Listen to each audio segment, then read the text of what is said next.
Welcome once again to Musings by Danon. Today we're going to continue our series on Magic the Gathering. This is part of an ongoing series where I inform Magic players about the history behind the cards from the new Dungeons & Dragons based set, Adventures in the Forgotten Realms. Today we're going to talk about the new non-legendary dragon cards. Every adventurer, with the exception of bards, dreams of one day slaying a dragon. The game is called Dungeons & Dragons after all. Dragons are the big bads, the scary monsters, the creatures capable of destroying cities in their wrath. Back in June 2001, Dragon Magazine number 284 had just come out, celebrating 25 years of the magazine. Nearly the entire magazine was dedicated to dragons. One of the articles explained how to properly DM and roleplay as a dragon. In it, there was a little insert chart that has stuck with me these past 20 years titled, "A Well-Played Dragon." A well-played dragon never loses a game of chess. A well-played dragon always acts like royalty. It's no wonder that slaying a dragon is enough to guarantee fame for the hero capable of doing it. Dragons have extremely tough scales, can make numerous attacks per round with their claws, wings, tail, and teeth, and have their lethal breath weapons. Each dragon in D&D has a different breath weapon, which is tied to the type or color of dragon they are. On top of that, dragons are capable spellcasters. So not only is the giant monster capable of making numerous attacks every round, it has a deadly breath attack that can wipe out your entire party under the right circumstances, but they can also teleport or turn invisible thanks to their magic. Throughout the years, we've seen numerous subtypes of dragons, but the original 10 dragons, known as true dragons, are the most famous. They are divided into the metallic dragons and the chromatic dragons. The metallic dragons, brass, copper, bronze, silver, and gold, are traditionally considered good dragons. They may not be malevolent towards humans, but they are often aloof. The problems of mortals seem insignificant to a creature that lives for centuries, if not longer. Chromatic dragons, white, black, green, blue, and red, are evil. They delight in cruelty, and the suffering of others brings them a twisted sense of joy. All dragons, regardless of color or alignment, covet wealth. They make their beds on piles of gold, silver, gems, and collect magic items as well. Dragons grow more powerful as time goes on. As they age, they are loath to leave their hoards, having grown them over hundreds of years. In older editions of Dungeons & Dragons, we had several age categories for dragons, but now there are only 4: Wormling, Young, Adult, and Ancient. Wormlings are children, often living with their parent or parents. After 5 years, a dragon has grown and becomes young. They leave the nest and try to find a lair of their own. If they feel they cannot win at combat, they will flee, as they know they can simply outlive most strong opponents. At around a century, a young dragon becomes an adult dragon. They spend this time perfecting their lair, and it's not until a dragon reaches around 800 that they become ancient. Unlike a young dragon, ancient dragons, also known as great worms, do not flee from strong opponents. After all, they've experienced so much in their long lifetime that death is often the only unknown experience. But be ready for the fight of a lifetime if you're trying to kill an ancient dragon. Unfortunately, only one of the metallic dragons got a card in Adventures in the Forgotten Realms, so I'll be skimming the other 4 of them. As I stated earlier, each dragon has a breath weapon attack. Metallic dragons actually have 2. The brass dragon can breathe both fire and sleep gas. They prefer desert climates and are often at odds with blue dragons who prefer the same. Copper dragons can breathe acid and a slowing gas. They are pranksters that live in hilly and rocky areas.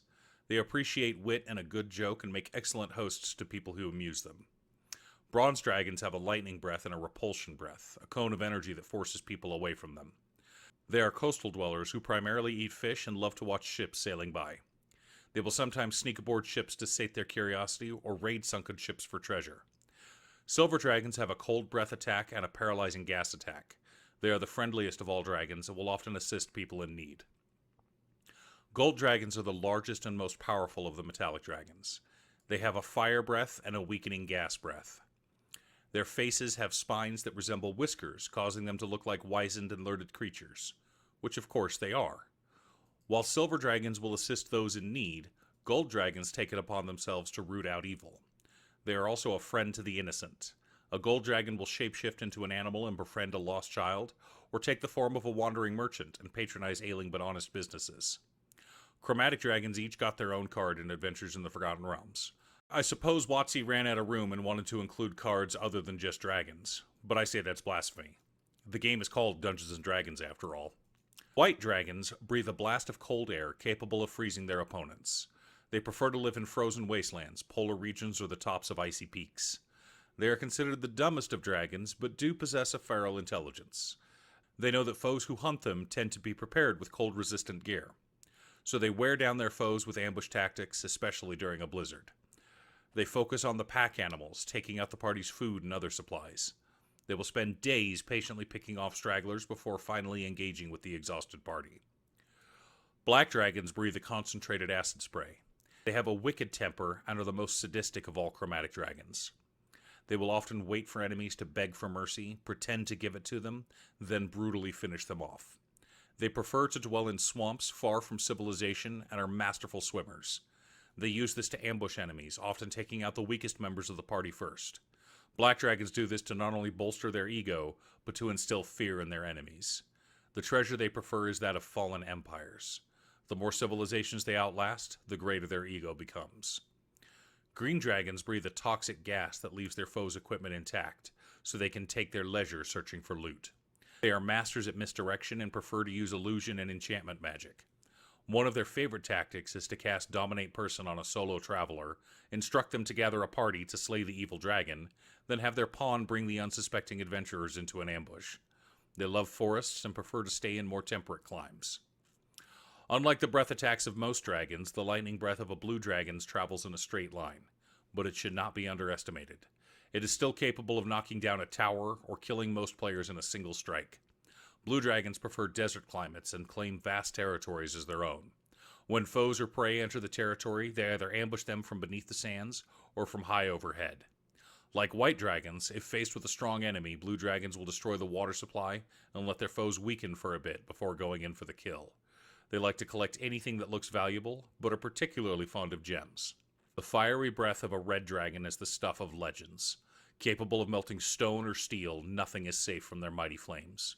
Red dragons are the embodiment of pride and greed. They are the most covetous of the dragons, and their hordes are often the largest. While all dragons are prideful, none come close to the arrogance of a red.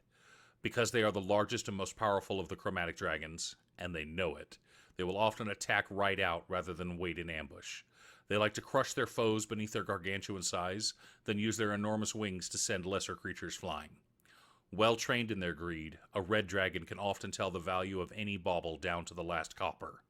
They also have a perfect catalog of every single item in their hoard, and know when a single trinket or goblet is taken. Thanks for tuning in. I was excited to have new cards to talk about today. Once again, a huge shout out to my editor Cute Stuff. I couldn't make these videos without her. If you'd like to hire her to edit your own videos, there's a link to her Fiverr page below.